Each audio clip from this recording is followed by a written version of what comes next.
Hello, everybody. Welcome back to Best Books Ever. I am Tyler, and today we are continuing the King Killer Chronicle series, but we are starting book two, Wise Man's or the Wise Man's Fear. That's funny. I always thought it was a Wise Man's Fear. I guess the Wise Man's Fear is more poetic.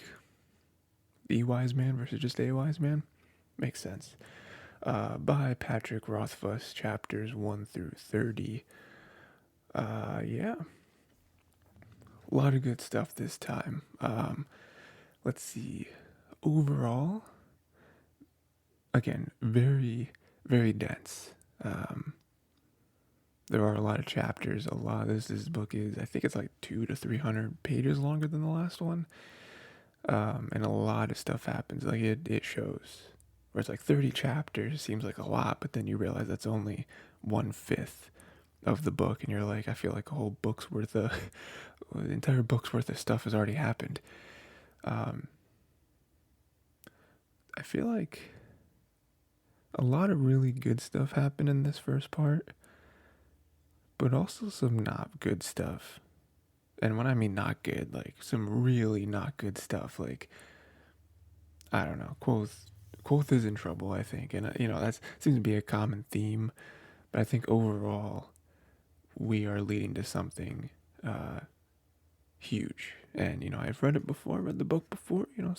Second time reading it, so I won't spoil anything. But um, there's definitely a ton of stuff to kind of keep an eye out for. So first, we'll start at the end, like we always do. And well, I guess at the very, very end, my favorite line is I think the last line of chapter 30, which is quote saying that his luck or whatever is finally starting to turn around. And I'm like, Quoth, please. That's like rule number one when it comes to like karma or like the universe or whatever. It's like don't ever out loud make a a like factual statement like that as if it's fact, right? Because whenever you say something like that, it always flips. Plus, doesn't make a whole lot of sense because I don't I don't know, one meeting with Denna. I don't know. It seems like you're jumping to conclusions, but it is it is a very nice meeting, right? Because we start off that being like, oh no, he missed a note from Denna. That's very sad, but we are back. Denna's back. We can meet her again, so that's great. But this is all in the midst of him losing his loot, possibly thinking someone stole it. And we know that's awful, right? Like the loot, the loot is the thing he loves more than anything else in the world. Like if I think I talked about this before, but like if you had to choose between his loot and Denna, it'd be a hard choice. I think it would be easy, but for him, Edma Ruh, and obviously, what happened to his family and his troop and all that, makes a lot of sense that it would be very difficult for him. But two birds with one stone. One, he's able to hang out with Denna a bunch after not seeing her for I think he said over a span. So that's nice. And then also finds out that Denna's the one who stole his loot. The timing got weird because he missed the note. Because of that, he was able to realize his loot was gone and have all of that worry and fear and all that. But now he got it back. Denna's the one who took it, made him a case. Well, then make him a case. Paid to have one specially crafted for him. It's probably the best loot case that's existed in years and decades, right? It's awesome, and everything kind of hits him all at once. He says, and I cried, right? And it's like there's so many things. I mean, one, getting his loot back, having such an awesome gift, it being from Denna, all this stuff.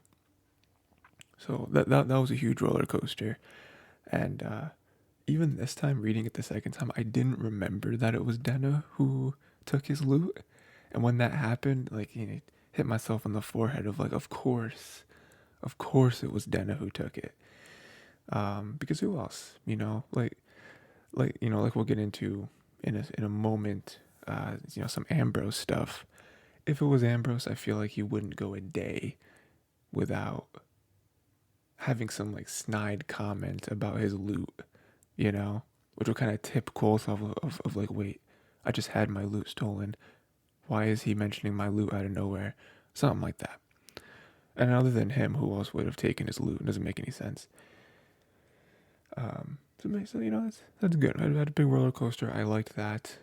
It's especially the huge relief that us as the reader, but then also Kvothe feels of like, thank God it was Denna, and now we have it. One thing I did want to mention with this interaction with them too, or I guess just this meeting in general, is I don't remember if this is something that I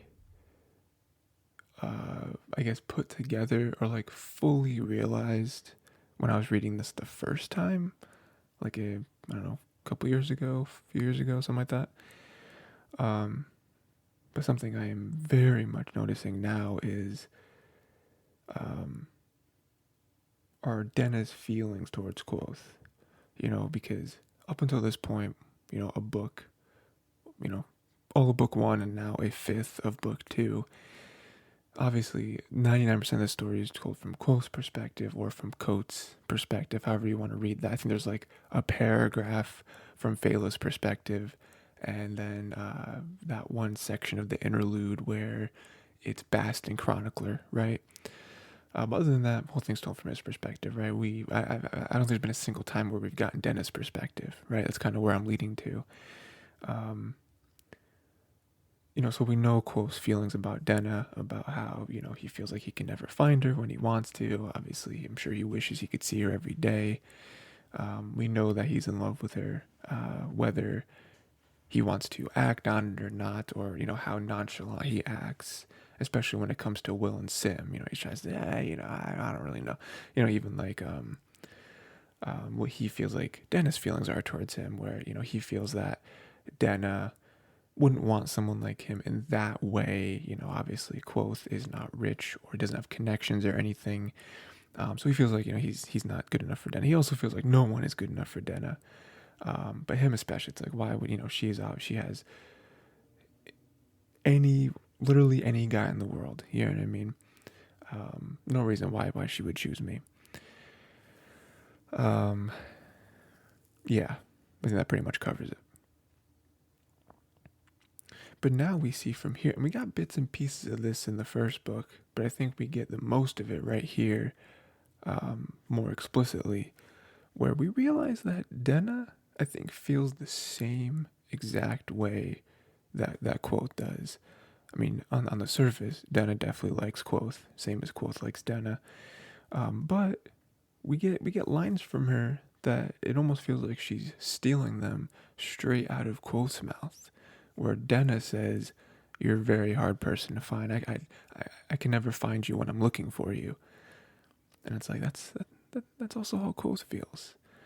We got it earlier and like a little wisps of it in this conversation as well about like her feelings. I mean, even there was that line where where she was like, "Oh yeah, I'm sure that you're always looking for me."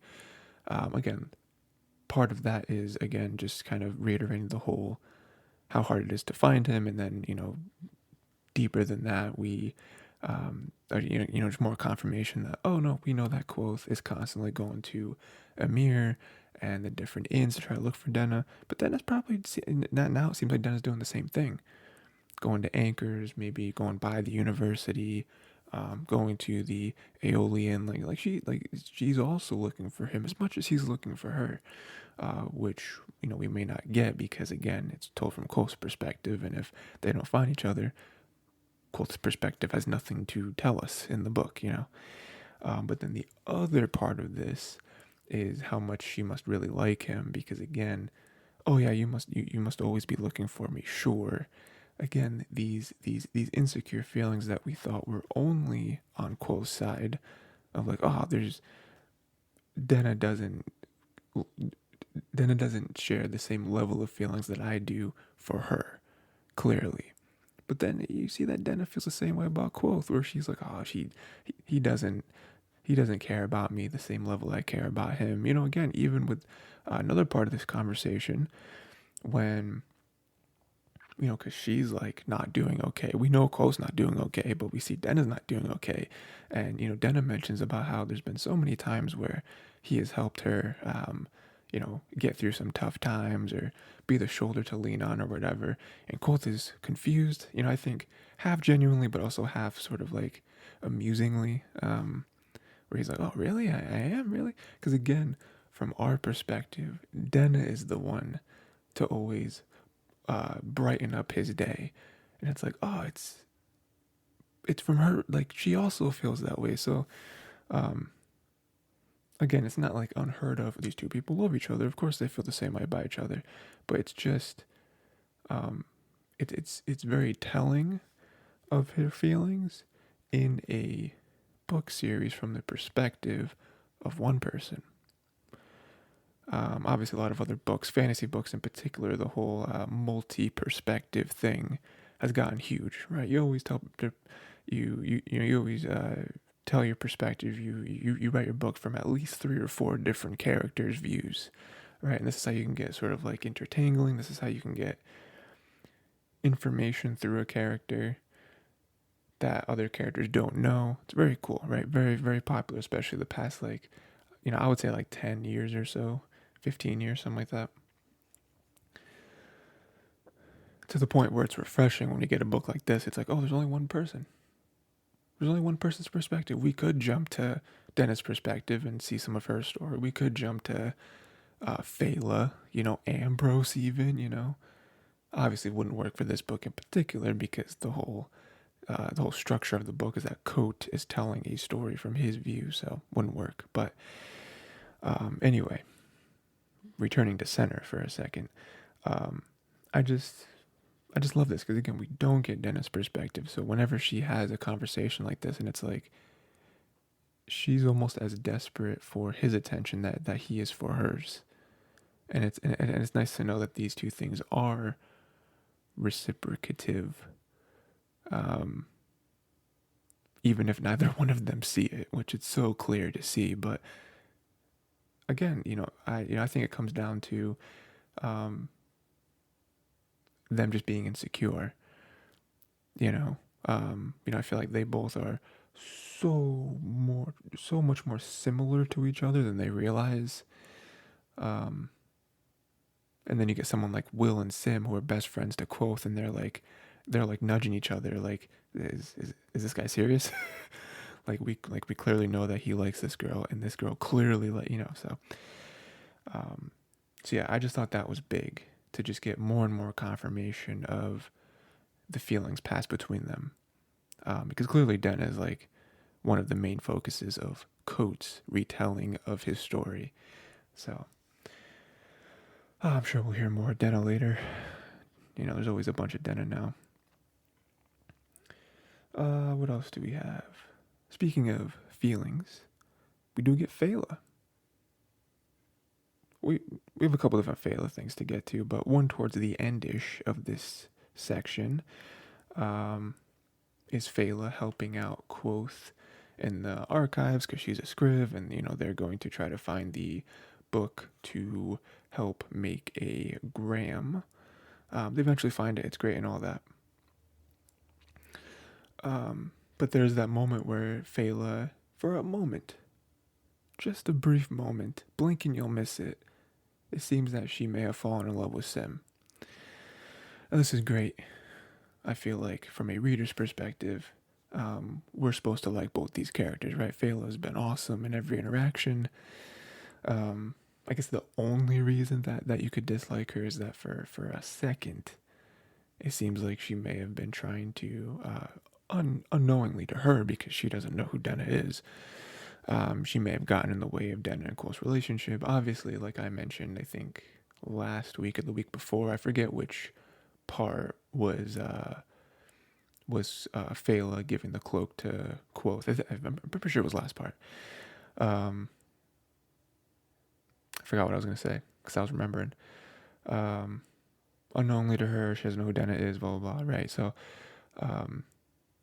Right. So yeah, I'm pretty sure this is last week where it's like I don't think that Quoth would fall in love with anyone else. I think Denna, at the end of the day, is the only person that he loves. I think even if he got somewhat romantic with another girl, um, I don't think he would ever like fully fall in love with them. I think it would always be Denna.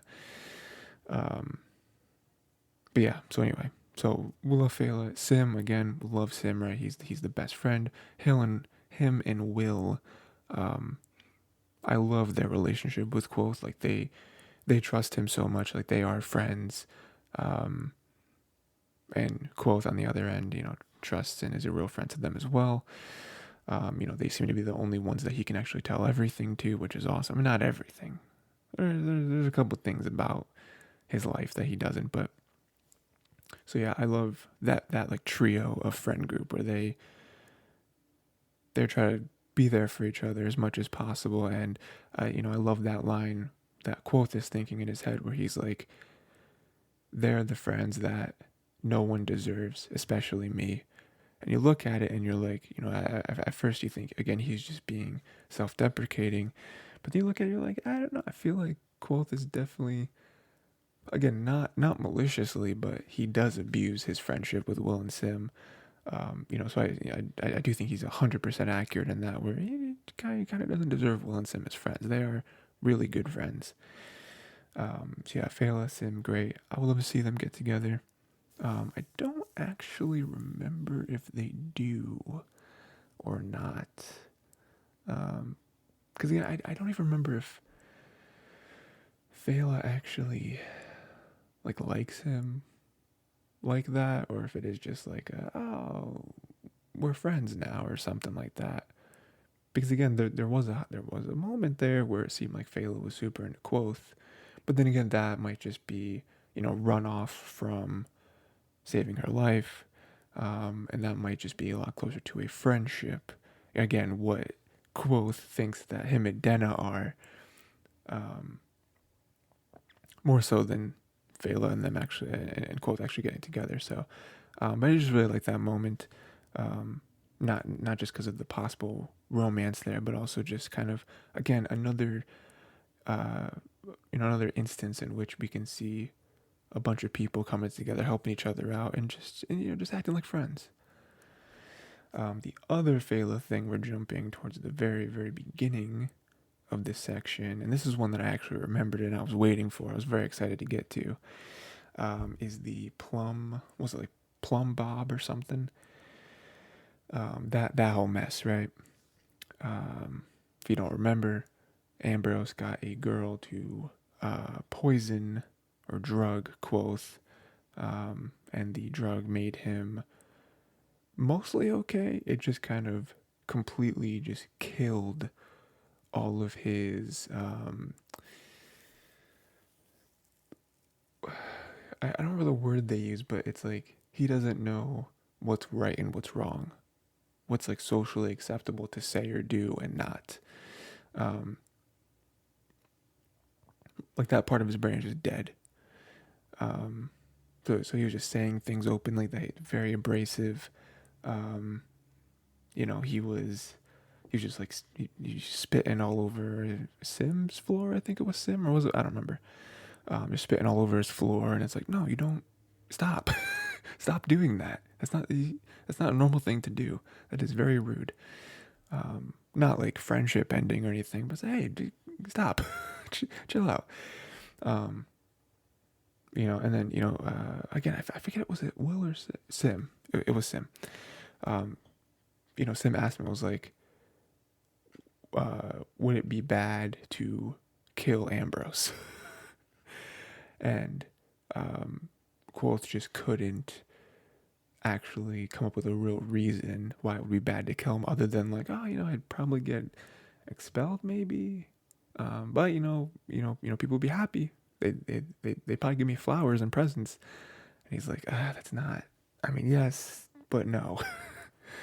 Inherently, you should not murder. So Sim had to be his like anchor or whatever. But aside from all those like little funny clips and whatever, when he brought, I loved when he was gonna bring Fela, because Quoth was like, bring Fela in, she owes me a favor. we can switch tiles, and that way that gives me a few extra days to get this out of my system. And he like knocks or whatever, and he's gonna return with Fela, and Sim is like, you know what? I don't know that it's safe for Fela to come in because we don't know what he's gonna say or do with one of the only girls on campus, and not only one of the more attractive girls on campus. It's like, I don't know, like that again, that part of your brain that's like, uh, he said he has no behavioral filter. It's like, I don't know, and he even talked to Faye. He's like, I don't know that you should go in there actually. And then she goes in there, and he immediately says some very rude isn't the right word. Very embarrassing things that, like, I'm sure he was thinking truthfully, but you shouldn't say out loud, you know. Made both Fela and Sim blush, and immediately he's like, I shouldn't have said that, right? Probably should have been something I said. Um, yeah. So yeah, I just love the whole interaction. Um, I love them introducing different types of magic, or I guess like alchemy, into all this. And again, I just love their different interactions with the pieces of the friend group. That's very fun, and to also see Quoth in a state that he never is, right? Because again, he's very known for his intellect, his cleverness, um, him being able to get out of certain situations or just think his way out of it, talk his way out of it, and one little drug is able to just make him useless, and so it was cool to see. Um, what else do we have? I guess I'll just talk about it. I don't want to because I hate it, but I have to just get it over with. So, yeah, I really don't want to, but probably my least favorite part of this section, and not because it was poorly written, but just because it hurts, was Quoth losing Devi's trust. Now, Devi, up until this point, we know of her reputation, we know who she can be, right? At the end of the day, she can take care of herself, right? She is what do they call her? Copper Hawk. Um, so while she is very friendly, very nice, tries to be very understanding with Quoth, at the end of the day, this is her job, and she will not be taken advantage of. And there are rules to what she does in the business that she deals in. This all comes about because Quote's getting messed with, some malfeasance. We'll get into that in a second. All the Ambrose stuff. But he obviously goes to Devi because she's the only one who knowingly has his blood, and he uses sympathy on her. Tries to make her freeze all that stuff, get her to give up where the blood is. Devi is very powerful, though. Very powerful, very strong, very knowledgeable. She's able to overpower his sympathy, uses an even stronger form of sympathy on him, and tells him that, how dare you? You have, I trusted you. As of right now, our business relationship is over. Your debt is due at the end of the term. After that, we won't talk to each other anymore. I don't even want you to be the one to bring me the money. I need you to bring you to have someone else bring me the money. And if I ever see you again, it's not going to end well for you. Doesn't give him a chance to explain himself or apologize. And it's a very tense scene because you go into it knowing that Quoth is going to confront her. Now, I think what you should have done, I'm not saying this is better, I just feel like you should have went in there and been like, hey, I'm going to be real with you. Someone is performing malfeasance on me. You're the only one I know that has my blood. Is there any way I can see it? I don't know, because that's not how he approached it. Like, he tried to talk around it, and then like he took certain cues from her body language of like, got her, she's lying.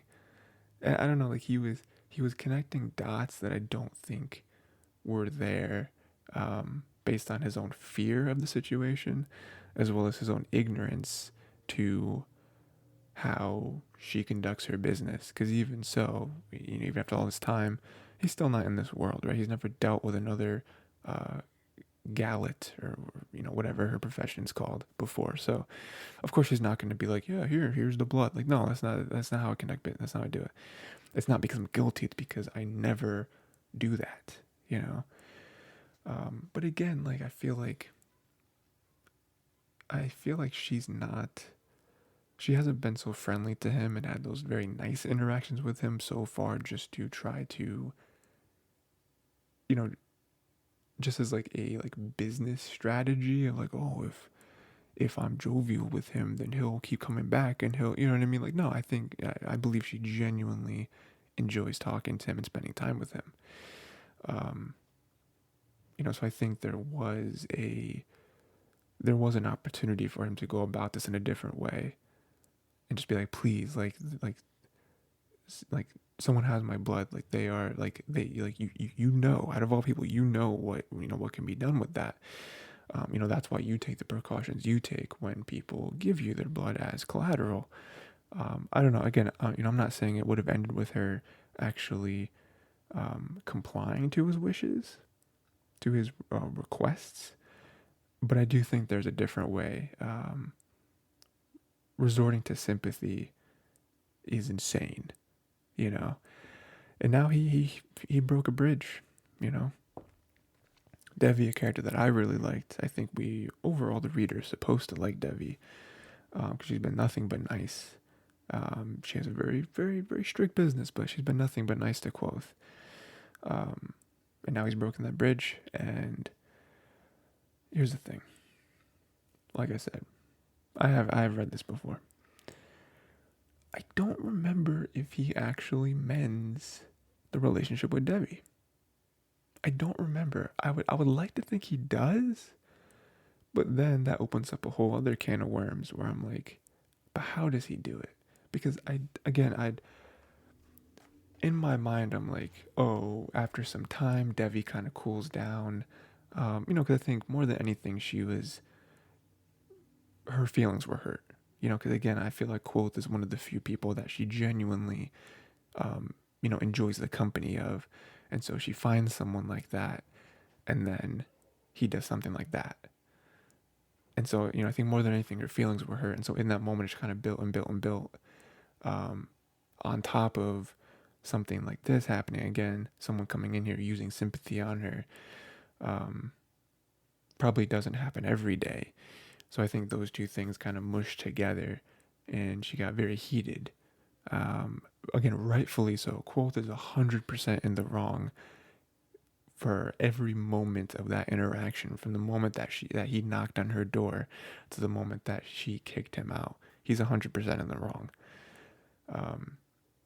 But I do think, again, more than anything, her feelings were hurt. So possibly he just kind of comes back and tries to apologize, and maybe he's able to mend stuff, not bring it immediately back to where it was, but try to be like, hey, like, I'm sorry, like that, like, please just let me explain the situation, because he didn't, like, that's the he didn't fully explain his situation.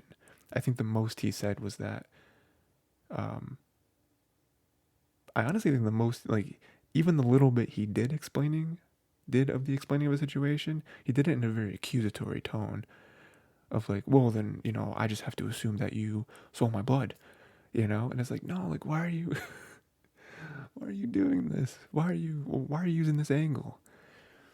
Um, but maybe that's not what happens. The only other thing I could think of is that we know how much Devi wants to get into the archives. We know that Quoth has a way into the archives. Maybe he mends a relationship that way, and he's like, hey, I have access to the archives. I can give it to you. Please just let me in and have a conversation with me. Let me explain myself and let me apologize to you. And maybe that's his in. That's the only other thing I could think of. That would probably make more sense than just, oh, she cools down and she accepts his apology, you know. Because at the end of the day, you know, aside from the feelings, like he did perform sympathy on her and try to take advantage of her. Um, that's not something you can just easily forgive. Um, so yeah, I really hope they mend the relationship because I like Devi and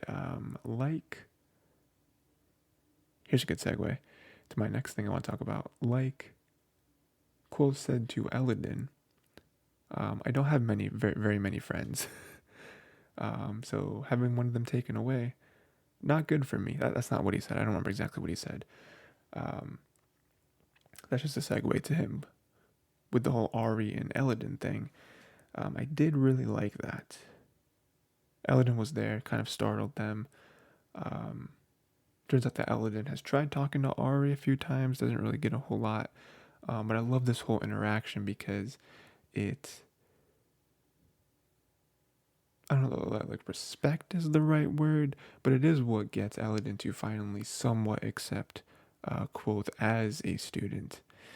Um, Showing like how he talks to Ari like this student who seems to be cracked, um, but has made way more progress in like helping her and talking to her and all that stuff than he's made in months or years or something. I forget exactly how long he said he was trying.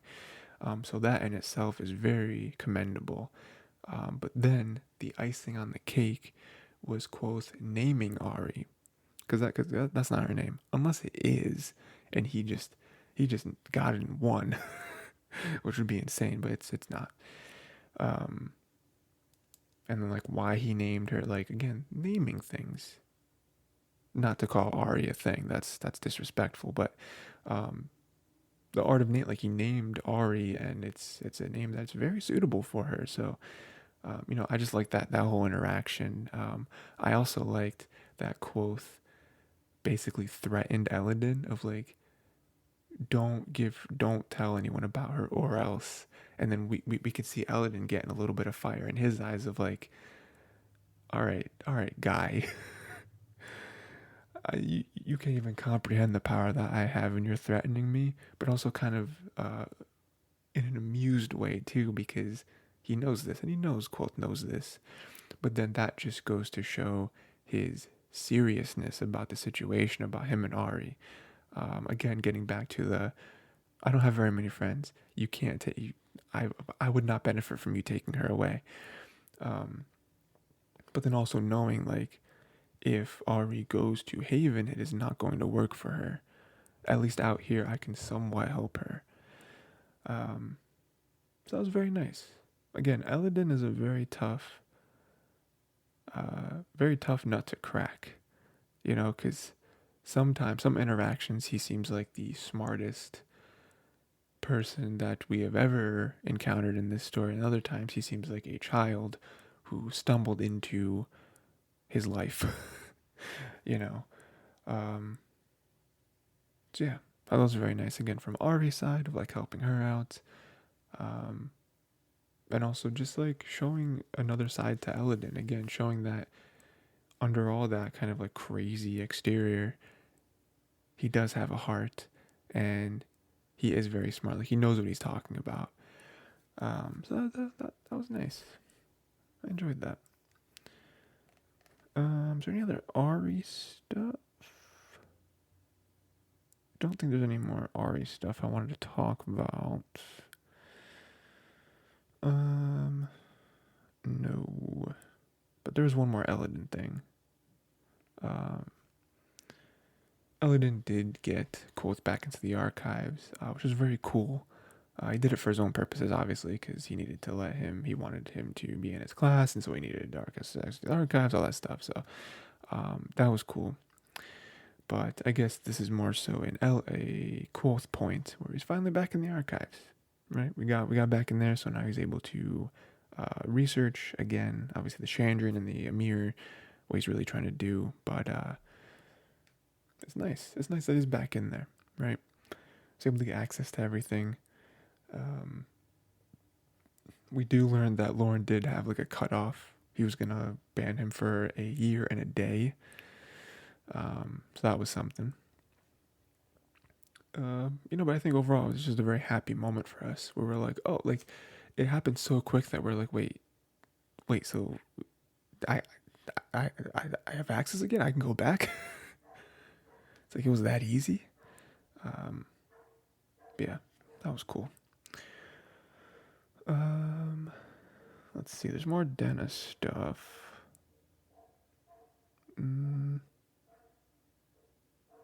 Okay. I know what order I'll do this in. First, we're going to do another master thing. We have Master Doll, and also sort of Eladin related because it has to do with names. Um, Doll says that he knows the name of two things. One of them is fire, one of them he does not say. But I like that because he has to give a demonstration. He makes fire really big. He's like, okay, that was cool. You know, you can make fire, I guess, but I can do that with sympathy. I like Dal's explanation of like, well, if you know the name of it, you don't need like a source or a link or anything like that. Like you can just do it. It's like, okay, yeah, I mean that's very cool, very useful, very practical, but like is it, you know? Like is it? And then he shoves his hand in the fire and like grabs like the hot coals and stuff and like no burn, no nothing. And I like that because obviously the visual is very nice, but um him saying that like once you know the name of something, you know of it, like you have complete control over it, you have complete knowledge of this thing, which is again crazy powerful. um Him like making the fire, making it bigger and all that, it's like that's cool, but no, like you don't understand. This goes back to kind of what Eladin was saying about well, a couple of things actually, more towards the beginning when he was talking about when he was trying to relate it to him knowing the name of one of the Lears. Calls him over here, tells him to do something, blah blah. And Kvothe is like, that doesn't mean anything. Like, yeah, you know his name or whatever, but he's listening to you because he's an Lear and you're one of the masters. Like, he has to listen to you. And Eladin is like, well, it's the same thing. You called the wind, and the wind listened to you because you have control over it. You have power of it. And then going to, I think, one of his classes where he said that knowing the name of something isn't knowing the name of something. You know, like again, you have complete knowledge of this thing. Um, I forget what analogy he was using, but it's like with I'm pretty sure it was with the stone. It was like, oh yeah, you can describe the stone or whatever. But can you tell me where it came from? Like what rock it derived from? Can you tell me the exact color pattern? Can you tell me like the angles of the smoothness? Can you tell, like all these crazy things? And it's like that is only scratching the surface of knowing the name of the stone. And so again, it's like full, complete, like incomprehensible knowledge of a thing, which then gives you power over the thing. Again, going back to Dahl's demonstration of shoving his hand in the burning coals. The reason why he didn't get burned is because he has control. The fire listens to him. So that was really cool to have another example where, because before that, we have, Kvothe calling the name of the wind, and we have Ban doing that as well, and it's like, it's very dramatic, but we don't really know what that means either time it happens. Even when Eladin blasts a hole in the wall of the stone, it's like, again, it's very fun and dramatic to watch, but there's no explanation as to what that actually means until this Dahl demonstration with the fire that he shows Kvothe to kind of prove to him that no, like this is real. This is something you want to learn, and there's a reason why it's very difficult. So yeah, that was cool. Again, some smaller stuff, and we'll end on Denna because why not? Denna's low-key the best character. Couple times now we have seen or heard that some random girl out there, keeps looking for Kvothe. Don't know who she is. I mean, we already ruled out Denna, which I don't think any of us, even reading this, thought it was Denna for a second. I think her hair's a different color too. I think they describe. I don't know. I don't remember. But yeah, some girl looking for her, or for Kvothe.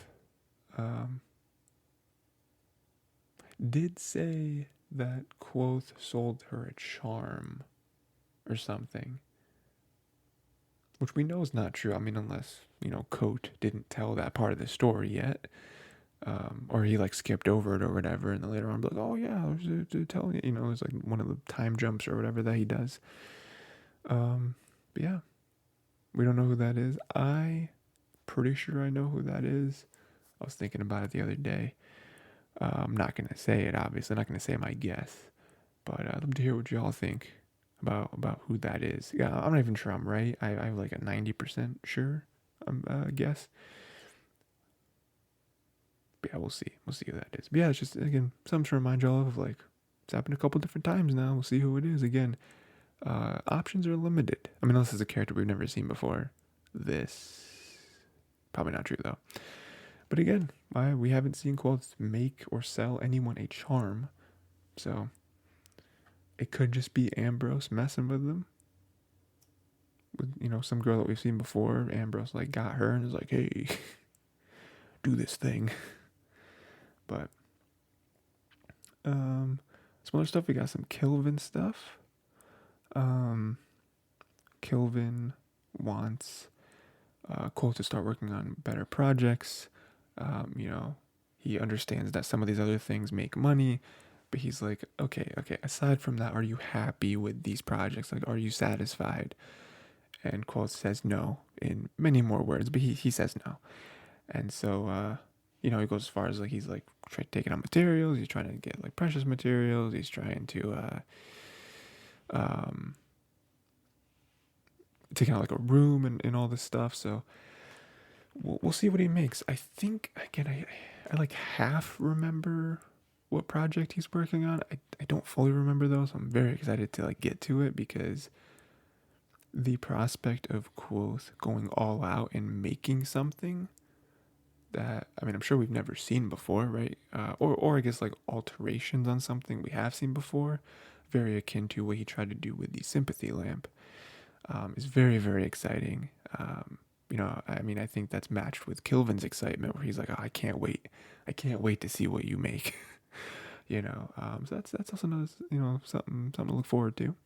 See what Kvothe is gonna come up with his, again, his cleverness and his, the way he thinks about things, and the way, how easy he was able to pick stuff up. Mixing all that together should hopefully come up with a very, probably divisive project. Again, very akin to the sympathy lamp. On one hand, fantastic. On the other hand, don't ever use this, because this is what thieves use. So, another small thing. Kvothe does talk to, I guess, Sleet. That's how I'm gonna say his name, Sleet. Tries to make some deals with him or whatever. Ends up with him buying a crossbow from him. Not cool. Crossbows are illegal. I think just in general, you're not supposed to own crossbows, but definitely not the university. So I'm sure that'll end well. I'm sure no one will see him with it, or just suspect or something. So we'll see what comes out of that. Also, theories. I don't know why he needs a crossbow. I mean, I'm sure he's not gonna use a crossbow on Ambrose. He's just resorted to straight up murder at this point. I don't think that's Quill's style. I was gonna say like defense, but like, I mean, even like him going somewhere dangerous, but where is Kvothe going? Like, he's only at the university or in a mirror, So I don't know what he's doing with the crossbow. That's something to note, because again, very illegal. also a weapon. Even if it wasn't illegal, I would have questions as to what does Kvothe need this for? There's been no indication so far. So, um,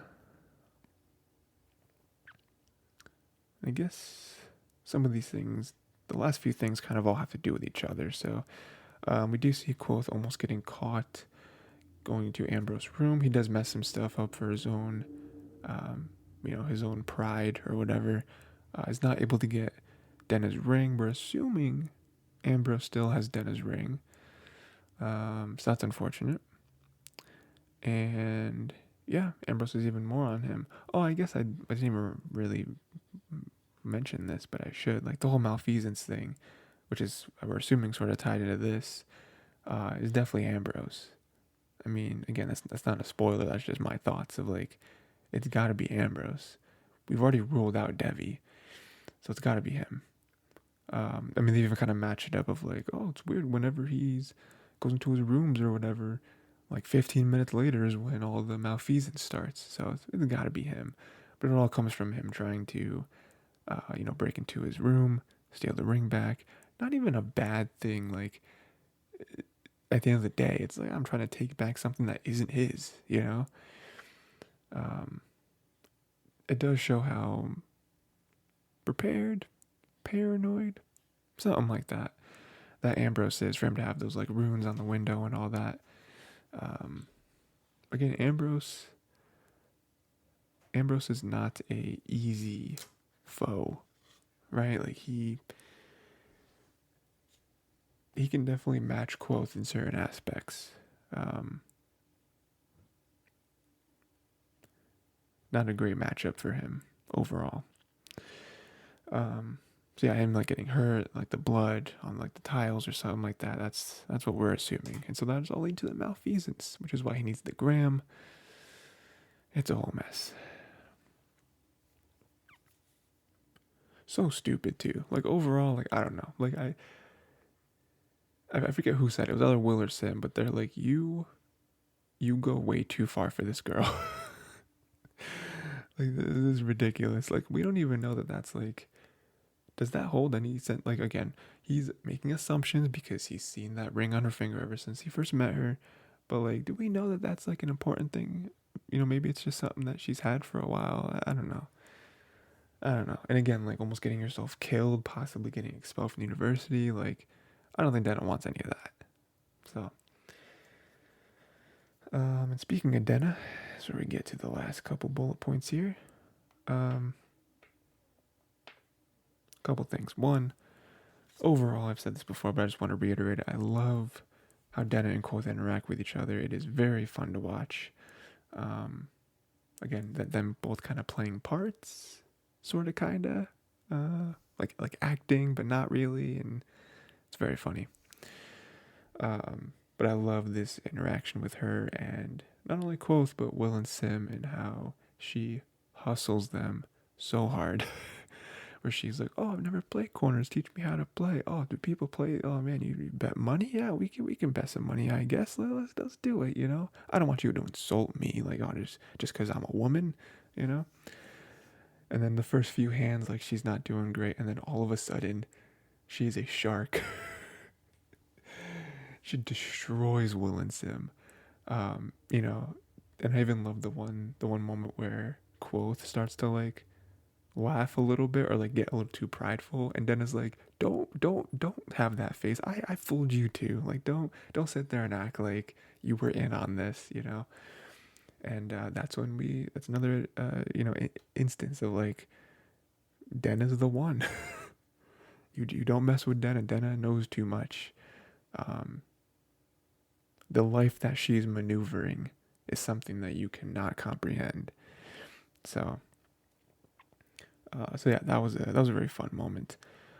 And then lastly, they do teach Denna, quote unquote, teach Denna some basic magic. They're not really supposed to do that. And even them teaching the magic, I don't think is the part that I necessarily think is worth noting. Even though it's cool, like it's the basics. I even like it almost as like a storytelling perspective of like, let's just quickly remind everyone what sympathy is, for everyone out there. This is the sort of the beginning of the second book, so let's kind of jog everyone's memory. Um, the part that I really wanted to mention with that is why. Why did Denna care so much? It can't just be out of pure curiosity. She does, even after all this, she does kind of ask, like, well, what if, are there any kind of magics where, I don't know, like someone could write something down and then it becomes true or something like that. And they're like, no, that sounds like fairy tale stuff. Like, if that were actually real, that would make our lives so much easier in so many different aspects. No. And then she quickly dismisses any questions. And so it's like, interesting. My theory was, I think before that, not necessarily that thing that she said with like the writing down stuff, but just like her wanting to learn it and all that and being like, oh, so it's basically just like uh, money lending for like energy or heat or whatever. Um, I thought it was maybe because of Ambrose, because at that point she was seemingly still with Ambrose, hanging out with him or whatever. So I was like, oh, I bet you maybe Ambrose is trying to like impress her or whatever. Like, oh, I'm in the Arcanum. I can do all these things, and trying to make himself seem way better, way more desirable. And so now she's trying to get the bottom of it. Like, what is it really? Or just trying to maybe next time like um, impress him with like her knowledge and be like, you're not so special. Because again, Denna, we've gone over a million times of like what Denna does and like her life and all that stuff, but we know her personality as well. And like she's not just gonna let you, like, again, like she's not gullible. She's not a gullible person. Um, Very clever, very good match for Kvothe, and so she's not just gonna let that happen to her. So I like that. But then it goes a step further of like, what if it isn't? What if there was like, was there a threat made? You know, I mean, we even go to later on in the book, that last interaction. Kvothe finds Denna eating a pear, and she's reading a note. Does that have any connection? Is there something written on the note? Is this have to do with her patron, Ash? Not the real name, but like Ash? Does it mean it goes all the way back to Kvothe's apprehensions about Ash of like, is this guy a real, like a good person? Is he using Denna in one way or another? It all kind of gets mixed around into one big question mark of, I don't know. Who can say, right? But just a few things to think about. And that is it. That is everything. Next time, we're going to read chapters 31 through 60. The next 30 chapters, obviously. Yeah. Like I said, overall, I think this section was very good. It was a very good reintroduction to the story. We got some Denna stuff, which is always fun. Again, some more vulnerable Denna stuff, which I think is important for their relationship. We got more overall from the characters that we know and love, Will, Sim, Fela. We got some bad stuff, obviously, with the malfeasance, some more danger, some more negatives in his life with the malfeasance, but then also burning the bridge with Devi. Not good. Hopefully getting further and further with the naming stuff with Eladin. So it's, it was good. And we still, like I said, 30 chapters, a lot of chapters, but this book is very long. We still have 4/5 of the book to go. So more stuff that I expect to see next part. Again, the next 30 chapters, probably a lot more Denna stuff. I think that's just an easy one. Maybe we'll see Will or Sim and Fela together a little more. That'd be pretty cool. I would like to see something happen with the malfeasance stuff. Like, I don't know if Kvothe could catch him, or maybe he'll try to break into. I mean, there was a moment where he said that he was started to spend a lot more time at the Golden Pony, which is the inn that Ambrose stays at. He's like, oh yeah, it'd be a good idea if I were to make myself seem like a regular there, which just doesn't it just doesn't bode well, because that means he's concocting a scheme with Ambrose. That has to do with Ambrose. Obviously, he's not with Ambrose. So I'm sure we'll get something of that. I don't know about like breaking into his rooms again, maybe trying to steal like the blood or the mommet or whatever that little clay thing is called. Maybe that's when he finally gets Denna's ring back. Uh, it never ends all the way well. You know, whenever Kvothe has a plan like this, I'd love to see what he is working on for Kelvin. Yeah, that is it. Yeah, let me know what you thought of the first 30 chapters, any predictions for the next 30, or just the rest of the book itself. Let me know what your favorite parts were, least favorite parts. Oh, geez, there's a couple of them. And that is it. Till next time, read the chapters. Again, chapters 1 are not. We already read 1 through 30. We are reading 31 through 60. And yeah, that is it.